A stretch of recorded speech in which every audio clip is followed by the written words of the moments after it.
32. Unity in diversity. 1 Corinthians chapter 12, verses 12 to 18. For as the body is one, and hath many members, and all the members of that one body, being many, are one body, so also is Christ. For by one Spirit are we all baptized into one body, whether we be Jews or Gentiles, whether we be bond or free, and have been all made to drink into one Spirit. For the body is not one member, but many. If the foot shall say, Because I am not the hand, I am not of the body, is it therefore not of the body?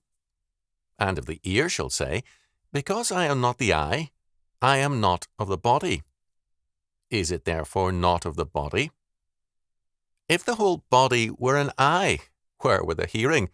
If the whole were hearing, where were the smelling? But now hath God set the members, every one of them, in the body, as it hath pleased him. This text, and in fact the entire chapter, is very alien to our present culture because individualism has radically divided society. In the Greek text, in verses 4, 5, and 6, we encounter 3 times the word diaresis, translated as diversities or administrations. This refers to whatever aspect of a Christian's being worked together with the rest of his person to further the good of the whole body, here the church. Just as in the human body, the stomach does not work merely to feed itself, but the whole body, so too the Holy Spirit within the church and the believer works for the health and welfare of the entire church and all the members thereof. With modern radical individualism, this sense of unity is gone in every sphere. Within the family, radical individualism separates husband and wife, children from their parents, and also from one another. This separation is not a moral or religious separateness, but one born of a belief in the separate destiny of the individual. The concept of individualism is relatively modern, coming into its own with the French Revolution and its aftermath. Instead of identifying a man as a member of a group, family, clan, or nation in terms of his faith and culture, identification became purely personal. A young artist I knew in the 1930s changed his name to avoid identification with his nationality, invented a term to isolate his style of art from all others, and rejected all allegiances in order to be, quote, free, end quote. His definition of freedom was anarchic and required a total break with the past, present, and future. While refusing the term Dadaist, he agreed with Dadaism in reducing all objective, external, and non-personal meaning to nothing. In terms of radical individualism, there is no social goal other than self-realization. In the 1960s, the hippies and student rebels held as their goal, I want to be me, whatever that might be. Such radical individualism is a mark of social decay, of cultural collapse. It was prevalent in the Roman Empire, in the Renaissance, and again in our age of revolution. We are not a normal era in history. Paul does not waste time on a social analysis. Corinth certainly represented the growing cultural collapse of the Greco-Roman world. There could only be religious reversal of that trend, and only the Christian community represented that hope. In verse 12, he sets forth that hope clearly. For, as the body is one and hath many members, and all the members of that body, being many, are one body, so also is Christ. Instead of a cultural unity, Paul insists on a theological one. The oneness of the body does not eliminate the manyness of its members. In fact, apart from their diversity and unity, the body is dead, and so too is the heart. If the lungs are isolated from the body, both the body and the lungs are dead. Paul presses this analogy almost to the limit. Without Christ, the body, the church, is dead. With him, it is alive, but it is also alive then for 2 reasons. First, because it is in unity with Jesus Christ, the body, the church is alive. Second, if it is alive in Christ, then the members are in unity one with another in Christ.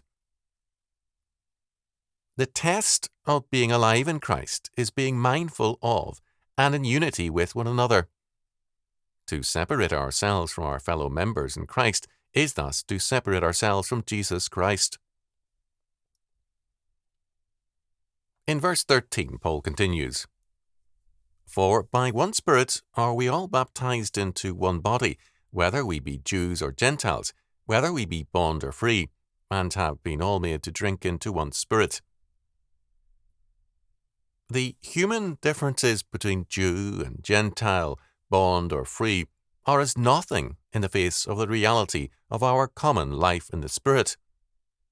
As verse 14 tells us, "For the body is not one member, but many."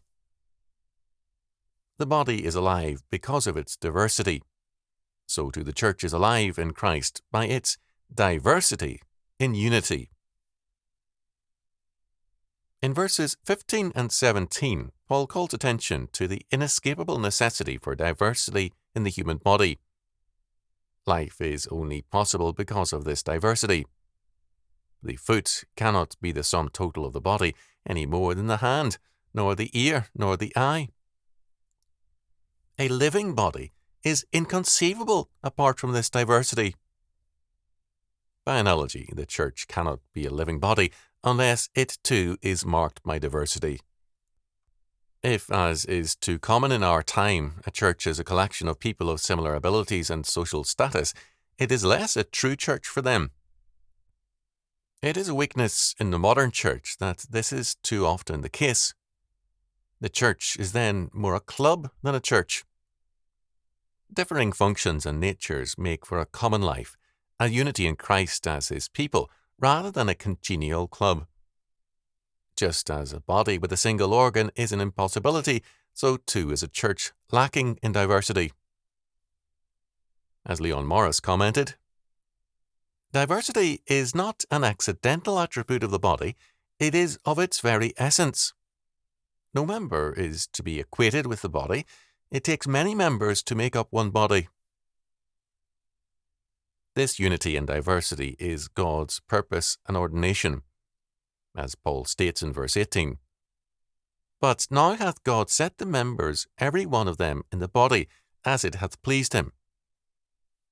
God the Creator can do and ordain whatsoever He pleases. He pleases, and this unity and diversity in the human body, as in the church, is His purpose and ordination. To overlook God's purpose can lead us to work against it, and the church becomes increasingly a social club rather than Christ's new human race. We can perhaps better understand the difference between individualism and Christian personhood by recalling the story of King Ahab and Naboth. King Ahab, as an individualist in our modern sense, wanted his will done, irrespective of God or man, of either personal or social consequences. The price he offered Naboth for his vineyard may well have been a good one.